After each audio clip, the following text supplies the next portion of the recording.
ఒకసారి బైబిల్స్ ఉన్నటువంటి వారు మీ బైబిల్స్ చూపిస్తారా? ఎంతమంది దగ్గర బైబిల్స్ ఉన్నాయో? సో మీ సొంత బైబిల్, ఓకే, కిరాయి బైబిల్ కాదు, తర్వాత పక్క వాళ్ళ బైబిల్ కాదు, తర్వాత వేరే వాళ్ళ బైబిల్ అస్సలు కాదు, మీ సొంత బైబిల్ ఉన్నటువంటి వారు. ఓకే, కొమరయ్య గారిని బట్టి నేను దేవుని స్తుతిస్తున్నాను. వారు నడవడానికే చాలా ఇబ్బంది, కానీ వాళ్ళు బైబిల్ పట్టుకొని అంత దూరం నుంచి నడుచుకుంటూ వస్తాడు. వీడికి వచ్చి బైబిల్ పట్టుకొని చర్చిలో కూర్చుంటాడు. ఎంత గొప్ప విషయం కదా. సో ఆయన నడవడానికే ఇబ్బంది పడే రోజుల్లో బైబిల్ పట్టుకొని, ఈరోజు మనం బైబిల్ మోస్తే రేపటి రోజు బైబిల్ మనల్ని మోస్తుంది. రైట్? హల్లెలూయా. పఠింప శ్రేష్ఠ గ్రంథము బైబిల్, పఠింప శ్రేష్ఠ గ్రంథము బైబిల్, అనుదినం పఠించిన ప్రేమతోడ నడుపును, ఓ పఠింప శ్రేష్ఠ గ్రంథము Bible. The best book to read is the Bible, the best book to read is the Bible. If you read it every day, it will help you all the way. Oh, the best book to read is the Bible. So ప్రపంచంలోనే the number 1 పుస్తకం Bible. అలాంటి ఒక గ్రంథాన్ని దేవుడు మనకిచ్చాడు. తన యొక్క ప్రేమ లేఖగా మనము ఆయనకు ప్రియులైనటువంటి వారము, మనం ఆయనకు ప్రియులైనటువంటి వారము గనక ఇదిగో ఈ నా ప్రేమ లేఖను మీరు చదువుకోండి అని చెప్పేసి తన వాక్యాన్ని మనకి ఇచ్చాడు.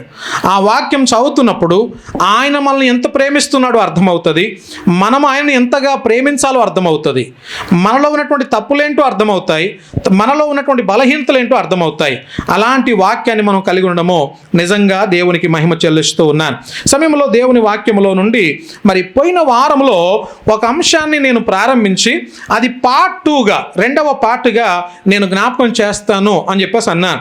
పోయిన వారంలో నేర్చుకున్నటువంటి అంశం ఏంటంటే Jesus as God, Jesus as God, దేవుడు, ప్రభు అయిన యేసుక్రీస్తు వారు దేవుడా. ప్రశ్న ఏంటంటే ప్రభు అయిన యేసుక్రీస్తు వారు దేవుడా అనే పదాన్ని మనం ఆలోచన చేశాం. పాత నిబంధన గ్రంథం అంతట్లో కూడా దాదాపుగా 11 వచనాలు నేను చూపించాను. ఈ 11 వచనాలలో కూడా ప్రభు అయిన యేసుక్రీస్తు వారు ఆయన దేవుడు, అభిషక్తుడు, మానవులందరి కొరకు పంపించబడబోతున్నటువంటి దేవుని యొక్క మరి ప్రతినిధి అన్నట్టుగా మనం చూసాము పోయిన వారంలో. అయితే ఈ వారంలో తిరిగి అదే అంశాన్ని కొనసాగింపుగా ఇప్పుడు ప్రభు అయిన యేసుక్రీస్తు వారు ఎక్కడైనా నేను దేవుణ్ణి అని చెప్పేసి చెప్పాడా? బైబిల్ అంతట్లో నేను దేవుణ్ణి, నన్ను పూజించండి లేక నన్ను ఆరాధించండి అన్నటువంటి సందర్భాలు ఏమైనా ఉన్నాయా? ఒకసారి మనం ఆలోచన చేద్దాం. అయితే దాన్ని నేను వివరించక ముందు ఒక విషయాన్ని జ్ఞాపకం చేస్తాను. ఇప్పుడు నేను మనిషిని అని చెప్పడానికి నేనేం చూపించాలి? రుజువులు చెప్పండి. నేను ఎలాంటి రుజువులు చూపించాలి? నేను మనిషిని అని చెప్పడానికి ఎలాంటి రుజువులు కావాలి?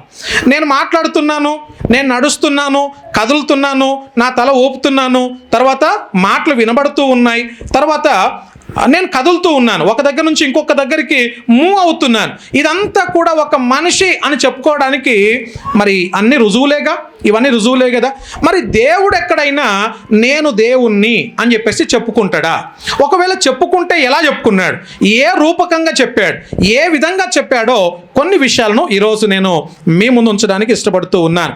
సో మొట్టమొదటిగా మరి దాన్ని మనము ఆ అంశాన్ని మనము దృష్టిలో పెట్టుకొని ప్రభు అయిన యేసుక్రీస్తు వారు దేవుని వాక్యం అంతట్లో, బైబిల్ అంతట్లో కూడా 21 సందర్భాలలో 21 టైమ్స్ యేసుక్రీస్తు ప్రభువారు నేను దేవుణ్ణి అనేటటువంటి విధముగా ఆయన క్లెయిమ్ చేసుకున్నాడు. క్లెయిమ్ చేసుకోవడం అంటే ఆయన ధైర్యముగా, బోల్డ్గా నిరూపించుకున్నాడు, చెప్పుకోగలిగాడు.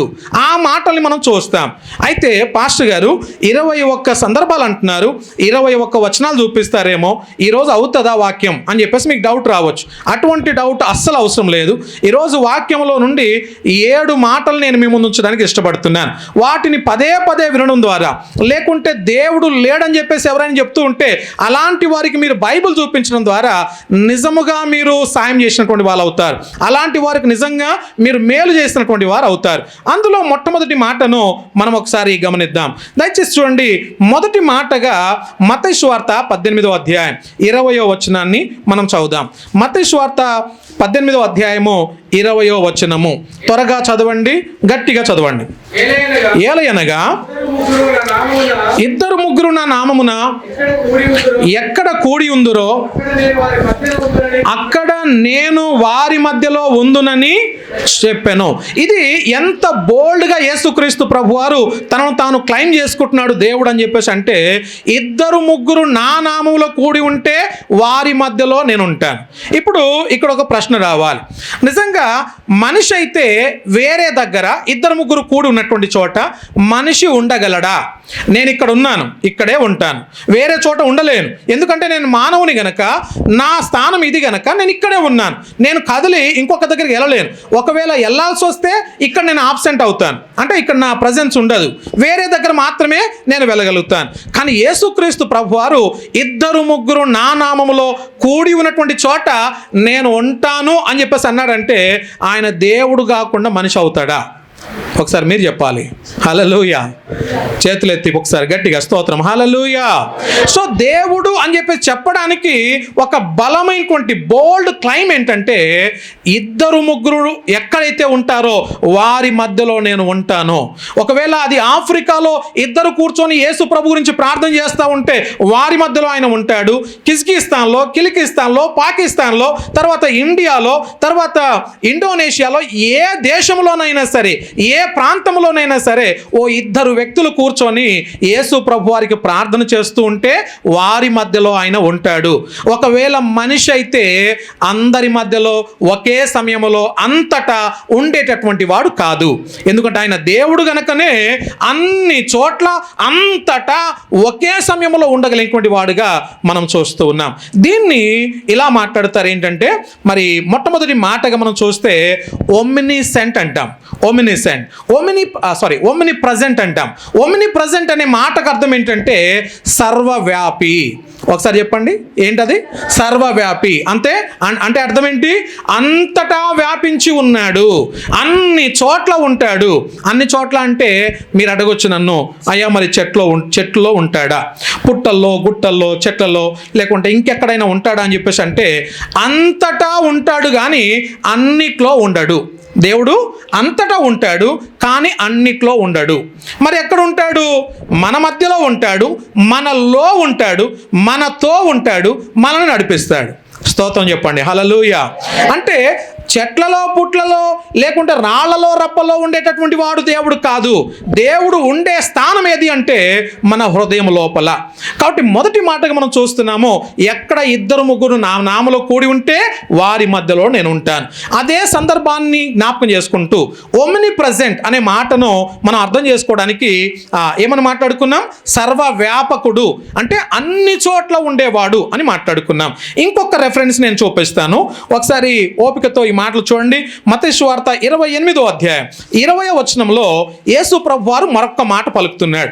28, 20వ వచనం. ఆజ్ఞాపించి తినో వాటన్నిటిని గైకొనవలెనని వారికి బోధించుడి. ఇదిగో నేను యుగ సమాప్తి వరకు సదాకాలము నేను మీతో కూడా ఉన్నానని చెప్పేసి అంటూ ఉన్నాడు. దేవునికి స్తోత్రం. హల్లెలూయా. యేసు ప్రభువు వారు ఎప్పుడు దాకా ఉంటారంట? సదాకాలము ఉండే దేవుడు, సదాకాలం. ఇప్పుడు చెప్పండి, ఒక మనిషి సదాకాలం ఉంటాడా? సదాకాలం ఉంటాడా?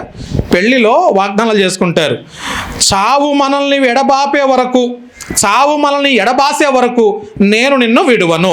వ్యాధిలో, కష్టములో, సుఖములో, అన్ని విషయాల్లో నేను నీకు తోడై ఉంటాను అని వాగ్దానాలు చేసుకుంటారు. చావు తప్ప ఏది కూడా మనల్ని ఎడబాయదు. మరి ఇక్కడ యేసు ప్రభువు ఏమంటున్నారు? సదాకాలము నేను మీతో ఉంటాను. సదాకాలం. ఒక మనిషి అయితే సదాకాలము మనిషితో ఉండగలడా? ఉండలేడు. అయితే ఆయన దేవుడైనందుకే సదాకాలం మనతో పాటు ఉన్నాడు అని చెప్పడానికి ఎటువంటి సందేహం లేదు. దాన్ని మనం ఏమన్నాము? ఒమిని ప్రజెన్స్ అంటాం. ఒమిని ప్రజెన్స్ అంటే సర్వవ్యాపకుడు, సర్వవ్యాపి అని చెప్పేసి అంటాం. అన్ని చోట్ల ఒకేసారి ఉండగలిగినటువంటి దేవుడు అని చెప్పేసి ఆయనకు పేరు. అది మొదటి మాట. ఇక రెండో మాట దగ్గరకు వస్తున్నాను. యేసుక్రీస్తు ప్రభువారు ఎక్కడైనా నేను దేవుణ్ణి అని చెప్పేసి క్లెయిమ్ చేసుకున్నాడా? అంటే ఒమ్ని ప్రెజెన్స్ని బట్టి మనం అనుకున్నాము ఆయన అంతటా ఉంటాడు, అందుకనే ఆయన దేవుడు అయ్యాడు అని మాట్లాడుకున్నాం. ఇక రెండవ మాట దయచేసి మత్తయి సువార్త 28:18 వచనాన్ని చదువుదాం. 18 మత్తయి సువార్త 28:18 వచ్చి పరలోకమందును భూమి మీదను నాకు సర్వాధికారం ఇవ్వబడి ఉన్నది, కాబట్టి మీరు వెళ్ళి సమస్త జనములను శిష్యులనుగా చేయుడి. చాలండి. ఇక్కడ పరలోకమందును భూమి మీదను నాకేముందంట? సర్వాధికారము. అందరూ చెప్పండి ఒక మాట, సర్వాధికారం. అంటే దేవునికి ఏముంది? అన్ని అధికారాలు అప్పగించబడ్డాయి, అన్ని అధికారాలు ఉన్నాయి. ఎక్కడెక్కడ ఉంది? పరలోకంలో ఉంది, భూమి మీద కూడా ఉంది. ఒక మనిషి అయితే భూమి మీదనే ఆయనకు అధికారం ఉండాలి, పరలోకంలో ఉండకూడదు. కానీ ఆయన దేవుడు గనకనే పరలోకములో అధికారం ఉంది, భూమి మీద కూడా ఆయనకు సర్వాధికారాలు, అన్ని అధికారాలు ఆయనకు ఉన్నాయి. దాన్ని బట్టి మనం చెప్పొచ్చు ప్రభు అయిన యేసు క్రీస్తు వారు ఆయన ఒమినిపొటెంట్ అంటాం. ఒమినిపొటెంట్ అనే మాటకు అర్థం ఏంటంటే సర్వశక్తిమంతుడు. చెప్పండి, దేవుడు ఎవరు? సర్వశక్తిమంతుడు. ఆయన ఏమేం చేయగలడు అంటే ఆయన చెయ్యలేనిదంటూ ఏది లేదు, ఆయన చేయలేదంటూ ఏది లేదు. మీరు యోహాను సువార్తలో చదువుతారు, ఆయన లేకుండా ఏదియూ కలగలేదు, సమస్తమును ఆయన ద్వారాను ఆయన మూలముగాను కలిగి ఉన్నవి ఏది కూడా ఆయన లేకుండా కలగలేదని చెప్పేసి అంటాడు యోహాను భక్తుడు. కాబట్టి ఆ ప్రభు అయిన యేసుక్రీస్తు వారిని ఒమినిపొటెంట్ అని చెప్పేసి అన్నాము. కారణం ఏంటంటే ఆయన సర్వశక్తిమంతుడు. చాలామంది ఈరోజు అడుగుతున్నారు ఈ ప్రశ్న, అసలు యేసు ప్రభు దేవుడు అని చెప్పేసి బైబిల్లో ఎక్కడైనా ఉందా? అలా డైరెక్ట్గా ఎక్కడైనా ఉంటే నాకు చూపించండి, నేను ఆరాధించేస్తాను అని చెప్పేసి అంటే, అరే నువ్వు మనిషివా అని చెప్పేసి అడిగితే ఎలా ఉంటుంది? అది చాలా కామెడీగా ఉంటుంది. మనిషివా అంటే ఆల్రెడీ మనిషే కదా, మాట్లాడుతున్నాడు, కదులుతున్నాడు, నడుస్తున్నాడు కాబట్టి మనిషి. కానీ దేవుడు అని చెప్పేసి అనడానికి ఆయన గుణలక్షణాలు సరిపోవా? ఆయన ఎటువంటి వాడో, ఎలాంటి కార్యాలు చేయగలడో దాన్ని చూస్తే ఆయన దేవుడా మానవుడా చాలా స్పష్టంగా అర్థమైపోతుంది కదా. అది రెండవ మాట. ఇందులోనే మరొక వచనాన్ని నేను చూపిస్తాను. దయచేసి ఇంకొక వచనాన్ని చదువుదామా? 5వ అధ్యాయం, యోహాను సువార్త 5వ అధ్యాయం 24వ వచనం. 5:24 నా మాట విని నన్ను పంపిన వాని యందు విశ్వాసముంచువాడు నిత్య జీవము గలవాడు, వాడు తీర్పులోనికి రాక మరణములో నుండి జీవములోనికి దాటి ఉన్నాడని మీతో నిశ్చయముగా చెప్పుచున్నాను. మరలా అంటున్నాడు యేసుప్రభు అంటున్నారు, నన్ను నమ్మితే చాలు, నన్ను విశ్వసిస్తే చాలు, వాడు నరకాన్ని తప్పించుకున్నటువంటి వాడు, రక్షణ పొందినటువంటి వాడు అని చెప్పేసి అంటున్నారు. ఇప్పుడు దీన్ని బట్టి యేసుప్రభు వారు దేవుడు అంటారా కాదంటారు? మీరు చెప్పండి, దేవుడా కాదా? 100% ఆయన దేవుడు. ఎందుకు దేవుడు అయ్యాడు? ఆయన మరణాన్ని దాటింప చేయలేటువంటి వాడు, నిత్య జీవాన్ని ఇవ్వగలిగినటువంటి వాడు గనక, పరలోకాన్ని ఇవ్వగలిగినటువంటి వాడు గనకనే ఆయన దేవుడు అయ్యాడు అని చెప్పడానికి ఎటువంటి సందేహము లేదు. అదే యోహాను సువార్త 5వ అధ్యాయం 28-29 వచనాల్లో దీనికి ఆశ్చర్యపడకుడి. 28-29 వచనం, ఒక కాలం వచ్చుచున్నది, ఆ కాలమున సమాధులలో ఉన్న వారందరూ ఆయన శబ్దం విని, అంటే యేసు ప్రభు వారి యొక్క శబ్దం విని మేలు చేసిన వారు జీవ పునరుత్థానమునకు, కీడు చేసిన వారు తీర్పు పునరుత్థానముకును బయటికి వచ్చెదరు. దేవునికి స్తోత్రం. సో యేసుక్రీస్తు ప్రభు వారు ఒక శబ్దం చేయబోతున్నాడు. ఆ శబ్దాన్ని బట్టి మనుషులందరూ కూడా రెండుగా డివైడ్ కాబోతున్నారు. వాళ్ళిద్దరు కూడా ఒకటేమో చూడండి అక్కడ, మేలు చేసిన వారు జీవ పునరుత్థానానికి వెళ్తారు, మరి కీడు చేసిన వారు, అదే చెడు చేసినటువంటి వారు తీర్పు పునరుత్థానానికి వెళ్ళబోతున్నారు. ఎవరిని బట్టి? ప్రభు అయిన యేసుక్రీస్తు వారిని బట్టి. కాబట్టి ఆయన దేవుడా మానవుడా అని చెప్పేసి అంటే 100కి 100 పాళ్ళు ఆయన దేవుడు, ఎటువంటి సందేహం లేనే లేదు. ఇది రెండవ కారణము. ఇక మూడవ కారణం దగ్గరికి వస్తాను. మొదటి మాట ఏమని చెప్పాను? ఒమిని ప్రజెన్స్ అన్నాను. ఓమ్ని ప్రజెన్స్ అంటే సర్వవ్యాపి, అంతటా ఉండేవాడు, రైట్. రెండవ మాట ఏమని జ్ఞాపకం చేశాను? ఒమినిపొటెంట్. ఒమినిపొటెంట్ అంటే సర్వశక్తి శక్తిమంతుడు. ఎలాంటి శక్తులు ఉన్నాయి ఆయనకు? జీవ మరణాలను దాటించగలిగినటువంటి వాడు. మరణాన్ని దాటించి జీవాన్నిచ్చే శక్తి యేసు ప్రభువారి దగ్గర ఉంది. అంత మాత్రమే కాదు కానీ తీర్పులోనికి తీసుకొచ్చే శక్తి కూడా ఆయనకే ఉంది. ఆయన శబ్దమును విని మేలు చేసిన వారు, కీడు చేసిన వారు రెండు గుంపులుగా విడిపోతారు అని మనం చూస్తూ ఉన్నాం. ఇక మూడో మాట దగ్గరికి వద్దాం. ఒకసారి మత్తయి సువార్త 9వ అధ్యాయం 1 నుంచి 4 వచనాలు చదివి వినిపించాల్సిందిగా మనం చేస్తున్నాను. దోణి ఎక్కి దాటి ప్రవేశింపగా ఒకని తీసుకొని వచ్చారు. వారి విశ్వాసాన్ని చూచాడు. ధైర్యముగా ఉండము, పాపములు క్షమించబడి ఉన్నవని పక్షవాయువు గల వానితో చెప్పెను. ఇదిగో శాస్త్రులో కొందరు ఇతడు దేవదూషణ చేయుచున్నాడని తమలో తాము అనుకొనగా యేసు వారి తలంపులను గ్రహించి మీరెందుకు మీ హృదయములలో దురాలోచనలు చేయుచున్నారు? చాలండి. ఇక్కడ ఒక పక్షవాయువు కలిగినటువంటి వ్యక్తి ఉన్నాడు. ఆ పక్షవాయువు కలిగినటువంటి వ్యక్తిని యేసు ప్రభువారి దగ్గర తీసుకొచ్చారు. యేసు ప్రభువారి దగ్గర తీసుకొని వెళ్ళగానే వారి విశ్వాసాన్ని చూశాడు యేసు ప్రభువారు. అరే వీళ్ళకి ఎంత విశ్వాసం లేకపోతే నా దగ్గర తీసుకొస్తారు, వీళ్ళ విశ్వాసం చాలా గొప్పది అనుకొని ఆ పక్షవాయువు కలిగినటువంటి వారిని ఒక మాట అన్నాడు. ఏంటంటే, నీ పాపములు క్షమించబడి ఉన్నవి అన్నాడు. ఈ మాట వినడంతోనే అక్కడ ఉన్నటువంటి వారందరూ కూడా వారికి ఒక దేవదూషణ చేసినట్టుగా వినిపించిందంట. దేవదూషణ అంటే దేవుడు మాత్రమే చేయగలిగిన పనిని ఈయన చేస్తున్నాడు. దేవుడు మాత్రమే చేయగలడు. ఏం చేయగలడు? పాపాలని క్షమించే అధికారము ఒక్క యేసు ప్రభుకు, దేవునికే ఉంది. ఆ దేవుని పని ఈయన చేస్తున్నాడు, ఈయన దేవదూషణ చేస్తున్నాడు అనుకుంటున్నారు. అనుకున్నప్పుడు యేసు ప్రభు వారు ఏమన్నారు చూడండి. అక్కడ 4వ వచనంలో వారి తలంపులు గ్రహించి అన్నాడు. అంటే వాళ్ళ మనస్సులో ఏమనుకుంటున్నారో కూడా బయటికి బాహటముగా ఎరిగినటువంటి వాడు యేసు ప్రభు వారు. 2 చేతులు పైకెత్తి ఒక్కసారి దేవునికి వందనాలు చెల్లిద్దాము. మనం ఏమై ఉన్నామో, ఏం చేయబోతున్నామో, మన మనసు లోపట ఏముందో, బయట ఎలా కనబడుతున్నామో అన్నీ కూడా ఎరిగినటువంటి వాడు యేసుక్రీస్తు ప్రభువారు. ఈ ఎవరైతే పక్షవాయువు కలిగినటువంటి వ్యక్తిని తీసుకొచ్చారో ఆయన పాపాలు క్షమించిన తర్వాత యేసు ప్రభువారు చెప్పినటువంటి ఒక బలమైన మాట ఏంటంటే, వారి తలంపులు గ్రహించాడంట. నేను పాపాలు క్షమించబడి ఉన్నవనడం అది సాదాసీద మాట కాదు, ఒక్క దేవుడు మాత్రమే చెప్పగలిగినటువంటి మాట. ఈరోజు సర్వ మానవాళి పాపాలు క్షమించబడాలంటే ప్రభు అయిన యేసు క్రీస్తు వారు నేను క్షమిస్తున్నానని చెప్పి చెప్పగలగాలి. ఆయన రక్తములో కడగబడగాలి. అప్పుడు మాత్రమే మన పాపాలు క్షమించబడతాయి. ఇది మూడో మాట. ఇందులోనే మరొక వచనాన్ని కూడా నేను చూపిస్తాను. దయచేసి ఒకసారి చూడండి. 12వ అధ్యాయంలో, అదే మత్తయి సువార్త 12వ అధ్యాయము 22 నుంచి 25 వచనాల్లో దయ్యం పట్టినటువంటి ఒక గ్రుడ్డివాడు, మూగవాడు మనకు కనబడతాడు. ఎవరైనా దయ్యం పట్టినటువంటి ఒక గ్రుడ్డివాడు, మూగవాడు. అయితే యేసుక్రీస్తు ప్రభువారు ఇతన్ని బాగు చేసిన తర్వాత అతనికి మాటలు వచ్చాయి, చూపు కూడా వచ్చింది. ఇప్పుడు 24వ వచనంలో ఒకసారి చదవండి. పరిసయ్యులు 23 నుంచి చదవండి బ్రదర్. అందుకు ప్రజలందరూ విస్మయం ఉంది, ఈయన దావీదు కుమారుడు కాడా అని చెప్పుకొనుచుండిరి. ఆ పరిసయ్యులు ఆ మాట విని వీరు దయ్యములకు అధిపతి అయిన బయల్జేబు వలననే ఆ దయ్యాలు వెలగొడుతున్నాడని. ఒక్క నిమిషం ఆగండి. ఇక్కడ 2 గుంపుల వాళ్ళు తయారైపోయారు. యేసు ప్రభు వారు చేసిన ఆ గొప్ప కార్యాన్ని చూసి, ఆశ్చర్య కార్యాన్ని చూసి 2 గుంపుల ప్రజలు తయారైపోయారు. ఎవరెవరు చెప్పండి? 23వ వచనంలో ఎవరున్నారు?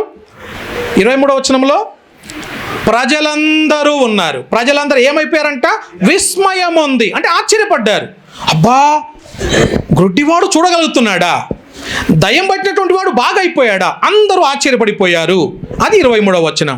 కానీ 24వ వచనంలో చూస్తే వీడు దయ్యమునకు అధిపతి అయిన బయల్జేబు వలన చేస్తున్నాడు.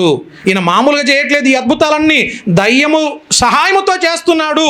ఈయన దయ్యము పట్టినటువంటి వాడని యేసుక్రీస్తు ప్రభువారిని చెప్పుకుంటున్నారు. అయితే ఇప్పుడు 25లో చదవండి, ఆయన ఏమని సమాధానం ఇస్తున్నాడో మనకు అర్థమవుతుంది. ఆయన వారి తలంపుల నెరిగి. సరిపోతుందండి, వారి తలంపుల నెరిగి. దేవుడు ఏంటంట? అన్ని తలంపులను ఎరిగినటువంటి వాడు. ఎవరికి తెలుస్తుంది? అది మనుషులకు తెలుస్తుందా? ఇప్పుడు ఫర్ ఎగ్జాంపుల్ అనుకుందాం, నా ఎదుటే ఒక ఇద్దరు వ్యక్తులు నిలబెడతాను. వాళ్ళు ఏమేమి మాట్లాడుకుంటున్నారో నాకు అన్నీ వినిపించాయి అనుకోండి, అన్ని మాటలన్నీ నాకు వినిపించాయి అనుకోండి, ఏమవుతాయి? పరిస్థితులన్నీ తారుమారైపో. నా ముందు ప్రైజ్ లార్డ్ అని చెప్పి, నీకా నేను ప్రైజ్ లార్డ్ చెప్పింది అనుకున్నారనుకోండి, లేకుంటే ఒరే దరిద్రుడా అని చెప్పేసి మనసులో మాట్లాడుకున్నారనుకోండి, అది నాకు వినిపించింది అనుకోండి, పరిస్థితులు ఎలా ఉంటాయి? చాలా ఘోరంగా ఉంటుంది. యేసు ప్రభువారు ఎవరంట? ఆయన దేవుడు కాబట్టే వారి తలంపులన్నీ కూడా యేసయ్యకు తెలిసిపోయింది. హల్లెలూయా చెప్దాం ఒకసారి, హల్లెలూయా. ఇప్పుడు చెప్పండి, యేసు ప్రభువారు దేవుడా మనిషా? మీరు చెప్పాలి, గట్టి చెప్పాలి. దేవుడు. అందుకనే ఆయనకు తలంపులను ఎరిగినటువంటి వాడుగా ఉన్నాడు. మానవుని యొక్క తలంపులన్నీ కూడా ఆయన ఎరిగినటువంటి దేవుడు అని చెప్పేసి మనం చూస్తూ ఉన్నాం. మరొక వచనాన్ని మనం చూద్దాం. లూకాసు వార్త 9వ అధ్యాయము 46-47 వచనాలలో తమలో తాము ఎవరు గొప్పవారు మనలో అని చెప్పేసి మాట్లాడుకుంటున్నారు. ఆ టైంలో యేసు ప్రభువారు అంటారు, ఎవరైతే అత్యల్పుడుగా ఉంటాడో వాడే గొప్పవాడని చెప్పేసి ఒక సీక్రెట్ని చెప్తాడు. ఇక్కడ కొట్లాట ఏంటి? నువ్వు గొప్ప, నేను గొప్ప, నువ్వు ఎక్కువనా, నేను ఎక్కువనా అని కొట్లాట నడుస్తుంది. వారి తలంపులను ఎరిగినటువంటి వాడుగా యేసుక్రీస్తు ప్రభువారు ఉన్నారు. అంటే వాళ్ళ రహస్యాలన్నీ కూడా యేసయ్యకు తెలుసు. ఈరోజు మనం ఇక్కడే ఉన్నాం, మనసు ఎక్కడో ఉంటుంది. అన్నిటికంటే ఫాస్టెస్ట్గా చాలా స్పీడ్గా పరిగెత్తగలిగింది ఏంటి అని చెప్పేసి అడిగితే ఏం చెప్తారు? చాలా స్పీడ్గా వెళ్ళగలిగింది ఏంటి అని చెప్పేసి అంటే ఏం చెప్తారు? మనసు చాలా స్పీడ్గా వెళ్ళగలదు. నేను ఇక్కడే ఉంటాను, హైదరాబాద్ మొత్తం చుట్టేయగలను. నేను ఇక్కడే ఉంటాను, అమెరికా, వేరే దేశాలు ఎక్కడెక్కడో వెళ్ళేసి రాగలను. అది నా మనసుకున్నటువంటి ఆ స్పీడ్ అనమాట. అంత స్పీడ్గా మనసు పరిగెత్తగలదు. అయితే ఇక్కడ చూడండి ఒకసారి, మీలో ఎవరు గొప్పవాడు, నాలో ఎవరు గొప్పవాడు, మనలో ఎవరు గొప్పవాడు అని వాళ్ళు మాట్లాడుకుంటున్నారు. వారి తలంపులను ఎరిగినటువంటి వాడు యేసుక్రీస్తు ప్రభువారు కనుక వెంటనే వారికి సమాధానం ఇస్తున్నాడు. ఇంకొక మాటను చదివితే యోహాను సువార్త 1:48లో అక్కడ నతనయేలు అనేటటువంటి ఒక ఆయన కనబడతాడు. ఈ నతనయేలు యేసు ప్రభువారి దగ్గరకు వస్తాడు. వెంటనే యేసు ప్రభువారు అతని పేరు పెట్టి పిలుస్తాడు. అప్పుడు ఆయన అంటాడు, అయ్యా నా పేరు నీకు ఎలా తెలుసు అని అడుగుతున్నాడు. నా పేరు నీకు ఎలా తెలుసు? అప్పుడు యేసు ప్రభువారు చెప్పిన సమాధానం ఏంటి? యేసు ఫిలిప్పు నిన్ను పిలవక ముందే నీవు అంజురపు చెట్టు క్రింద ఉన్నప్పుడే నిన్ను చూచాను. సో ఇక్కడ చూడండి, యేసు ప్రభువారు ఒకవేళ మనిషి అయితే ఆయన అంత దూరములో ఉన్న వ్యక్తిని చూసి ఉండడు, ఆయన పేరు ఈయనకు తెలిసి ఉండదు. కానీ యేసు ప్రభువారు దేవుడు గనకనే ఆయన పేరు తెలుసు, ఎక్కడ నిలబడ్డాడో తెలుసు, ఏ పరిస్థితుల మధ్యలో ఉన్నాడో తెలుసు. ఈరోజు ఆయన దేవుడు నీ పరిస్థితిని కూడా ఎరిగినటువంటి వాడు. ఒకవేళ నీ పరిస్థితుల మధ్యలో కొట్టుమిట్టాడుతూ ఉన్నట్లయితే, ఎటు వెళ్ళాలో దిక్కు తోచనటువంటి పరిస్థితిలో ఉంటే దేవుడు నీతోనే ఈ మాటలు మాట్లాడిస్తూ ఉన్నాడు. నతనయేలును ఎరిగినటువంటి దేవుడు, అంజూరపు చెట్టు క్రింద ఉన్నప్పుడే ఆయన పరిస్థితిని అన్ని ఎరిగినటువంటి దేవుడు. ఈరోజు నీ స్థితిగతులన్నీ కూడా ఆయనకు తెలిసున్నాయి అనడంలో ఎటువంటి అతిశయోక్తి లేనే లేదు.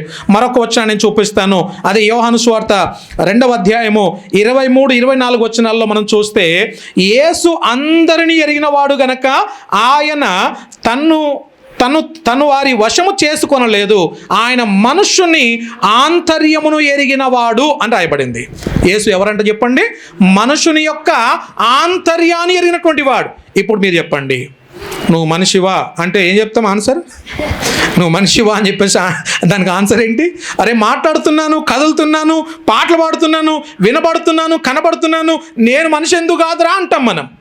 మరి యేసు ప్రభువారు దేవుడా అని చెప్పేసి అంటే సమాధానం ఏం చెప్తారు చెప్పండి? దేవుడా కాదా? 100% దేవుడు. ఆయన ఎందుకు దేవుడయ్యాడు? మనుషుల యొక్క ఆంతర్యాన్ని ఎరిగినటువంటి వాడు, అంతరంగములో ఉన్న ఆలోచనలు ఎరిగినటువంటి వాడు. నీ అంతరంగము, దాని యొక్క ఆలోచనలు సమస్తాన్ని ఆయన స్వాధీనంలో పెట్టుకున్నటువంటి వాడు అని వాక్యం సెలవిస్తూ ఉంది. ఇక 4వ మాట దగ్గరికి వద్దాం.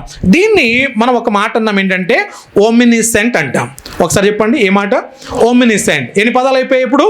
ఒకటేమో ఓమిని ప్రజెంట్, రెండోది ఓమినిపోటెంట్, మూడోది ఓమినిసెంట్. ఓమినిసెంట్ అనే మాటకు అర్థం ఏంటి?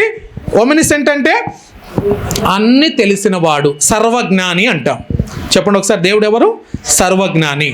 మనకుంటుందా మనుషుల ఆలోచనలు ఎరగడము ఎవరికైనా సాధ్యమవుతుందా? మనిషి ఇక్కడే ఉంటాడు, మనసు ఎక్కడో ఉంటుంది. అలాంటి వ్యక్తి గురించి మనం ఏమేమో చెప్పామనుకోండి, అర్థమవుతుందా? అర్థం కాదు. ఆయన మనసు ఎలాంటిదో మనకు తెలియదు. మనము కొంతవరకే తెలుస్తుంది. మనిషిని మోసం చేయడం చాలా ఈజీ మనిషికి. అందుకనే ఈరోజు ఏ ఫోన్ చేసినా కానీ ఏమని వస్తుంది? ఫ్రాడ్ కాల్స్ వస్తున్నాయి కదా, అదే కదా మాట.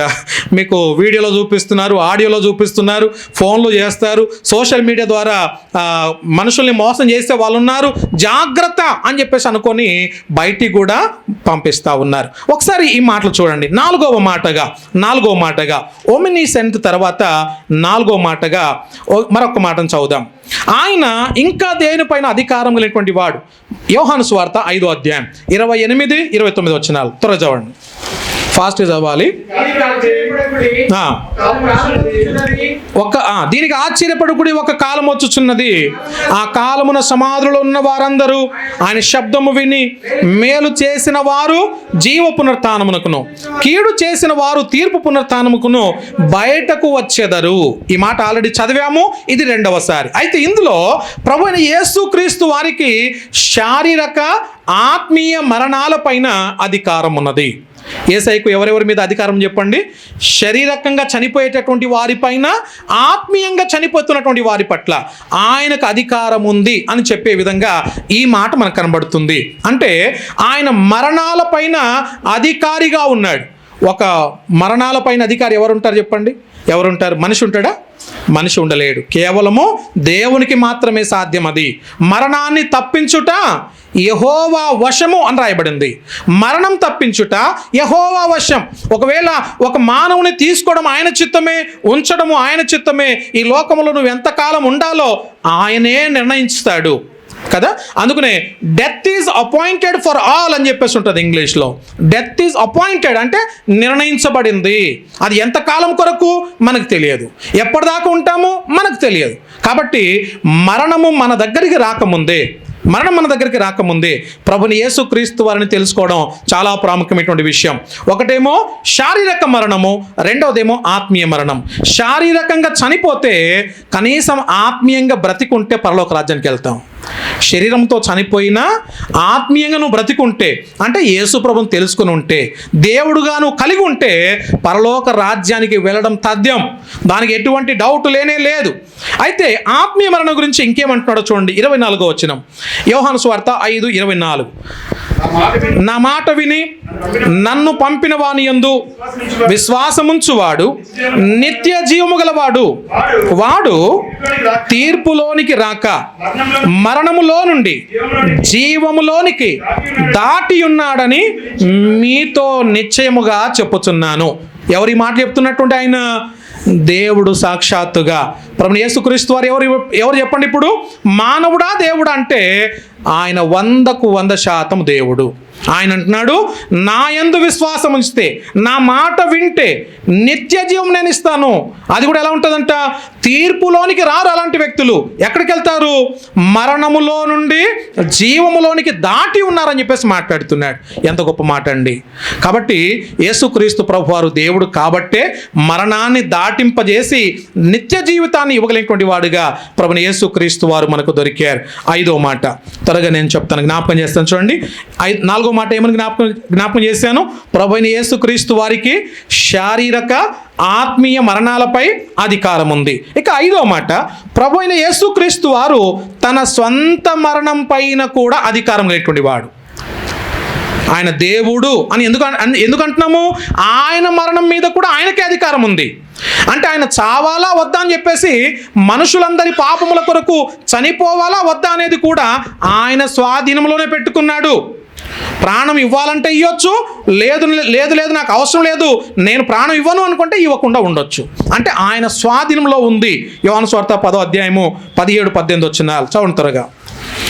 నేను దాన్ని 10వ అధ్యాయము 17-18 వచ్చిన మరలా తీసుకొనున్నట్లు నా ప్రాణము పెట్టుచున్నాను. ఇక్కడ ఆగండి. నా ప్రాణాన్ని తిరిగి తీసుకోవడానికి నేను పెడుతున్నాను. నెక్స్ట్ ఇందువలననే నా తండ్రి నన్ను ప్రేమించుచున్నాడు, ఎవడును నా ప్రాణమును తీసుకొనడు, నా అంతట నేనే దాన్ని పెట్టుచున్నాను, దాన్ని పెట్టుటకు నాకు అధికారము కలదు, దాన్ని తిరిగి తీసుకోవడానికి నాకు అధికారము కలదు. దేవునికి స్తోత్రం. హల్లెలూయా చెప్దాం, చేతులు ఎత్తి చెప్దాం ఒకసారి హల్లెలూయా. అలసిపోయిన వాళ్ళు చెప్పండి ఒకసారి హల్లెలూయా.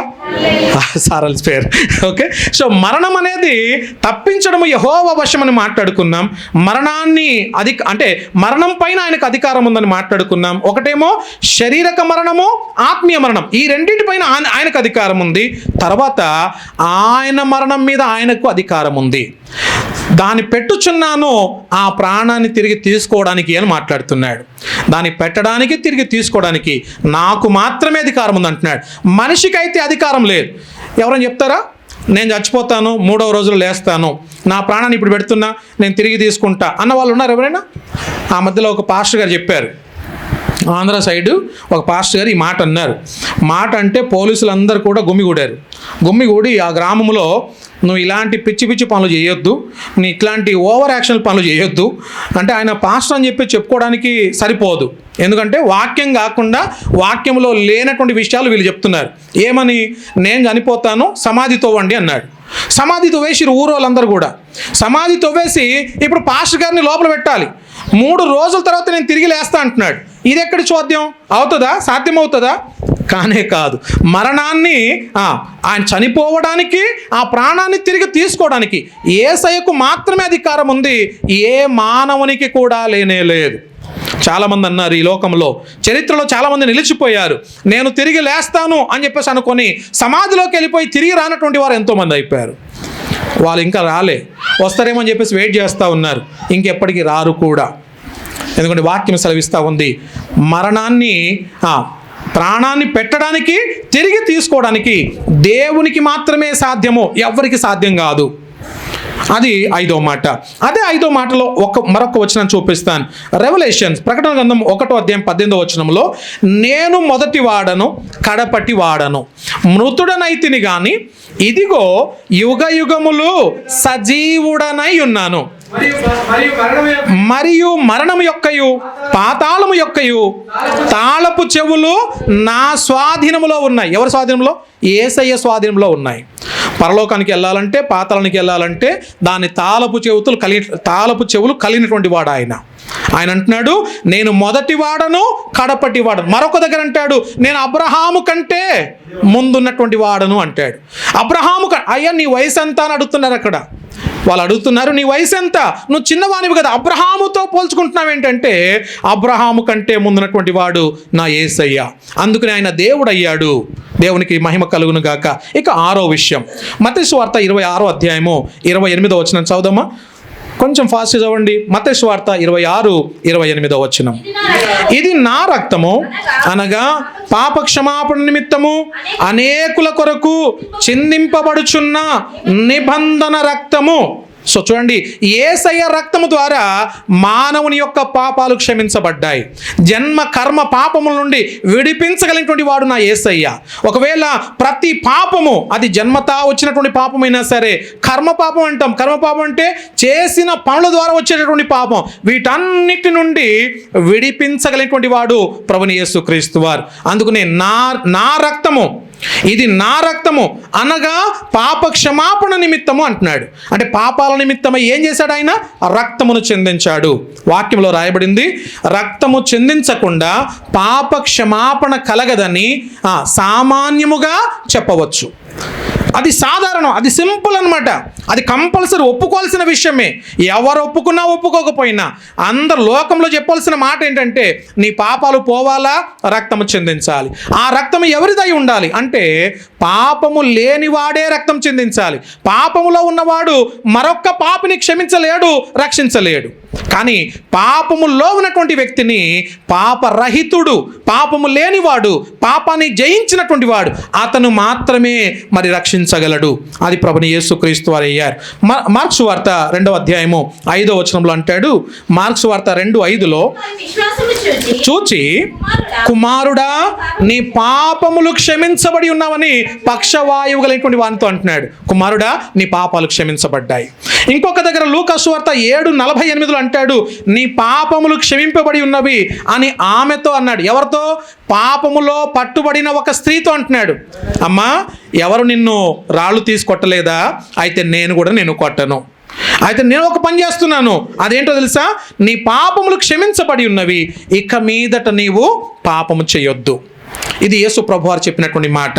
అంటే పాపాలు క్షమించగలిగినటువంటి వాడుగా తను తాను బోల్డ్గా క్లైమ్ చేసుకుంటా ఉన్నాడు. అందుకని ఆయన దేవుడు అయ్యాడు.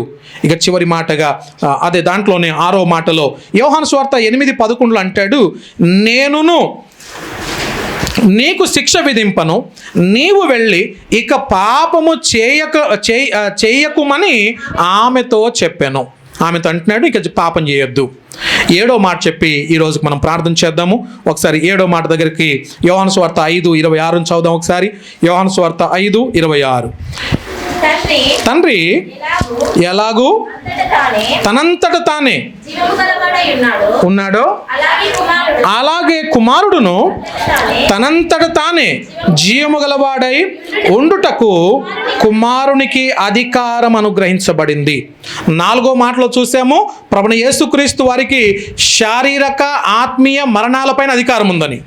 5వ మాటలో చూసాము, యేసు ప్రభు వారికి తన ప్రాణం మీద తనకే అధికారం ఉందని. 6వ మాటలో చూసాము, ప్రభు అయిన యేసుక్రీస్తు వారికి పాపాలు క్షమించే అధికారం ఉందని. 7వ మాటలో చివరి మాటలో ఈ రోజుకు కొరకు చివరి మాట, ప్రభు అయిన యేసుక్రీస్తు వారు సర్వ ప్రాణులకు, సర్వ మానవాళికి ఆయన మూలాధారమైనటువంటి వాడుగా ఉన్నాడు. అన్ని ప్రాణాలు, ఈరోజు ప్రాణాలతో ఉన్నాము అంటే దానికి ఆధారం ఆయనే. ఆయన లేకుండా మనలో జీవం లేదు. ఆయన లేకుండా ఏది కలగలేదు. ఆయన జీవాన్ని మన లోపల పెట్టాడు. ఆ జీవంతోనే మనం బ్రతుకుతున్నాం. యోహాను సువార్త 10:10లో నేను జీవం ఇవ్వడానికి మరి వచ్చాను అని చెప్పేసి అంటాడు. దొంగతనానికి వస్తాడు, కానీ నేను మాత్రం జీవాన్ని ఇవ్వడానికి వస్తున్నాను అని చెప్పేసి అంటాడు. అదే యోహాను సువార్త 11:25లో అందుకు యేసు, పునరుత్థానమును జీవమును నేనే, నాయందు విశ్వాసముంచువాడు చనిపోయినను బ్రతుకును. దేవునికి స్తోత్రం, హల్లెలూయా. ఈరోజు యేసు ప్రభు యందు విశ్వాసం ఉంచితే చనిపోయినా తిరిగి లేస్తాము, ఆయన రాజ్యములో ఉంటాం. ఇది శుభప్రదమైనటువంటి నిరీక్షణ. 2000 సంవత్సరాల కిందట సర్వమానవాళి కొరకు, మనందరి కొరకు ఆయన ఈ లోకానికి అరుదించి మానవుల పాపములను ఆయన మోసుకొని, ఆయన పైన వేసుకొని మనల్ని విడిపించి నీతిమంతులుగా మార్చాడు. ఆ నీతిమంతుని యొక్క ఆ రక్త ప్రోక్షణను బట్టి మనం బ్రతుకుతూ ఉన్నాం. కాబట్టి ఆయన మహిమ కొరకు బ్రతుకుదాం. ఆయన దేవుడని లోకమంతటా ప్రకటిద్దాం.